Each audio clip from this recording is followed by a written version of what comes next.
Iulit yung tanong. Magkano po ang salary grade ng undersecretary? Kayo po, yung secretary.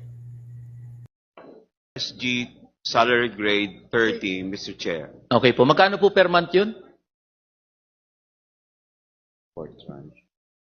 Okay, for salary grade 30, that is 218,237.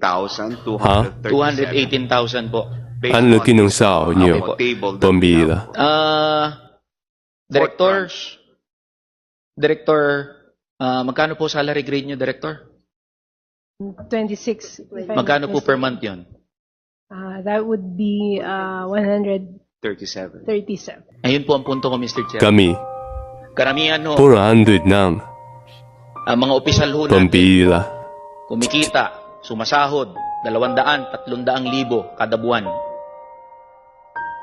Kaya hindi nila alam mabuhay gaya ng Kami, isang minimum wage ay earner. namumuti na ang mga mata Lalo namin. sa panahon ngayon na may crisis. Makuha lamang yung At ang 400. maririnig natin 50 plus sa niya economic managers, sahod namin.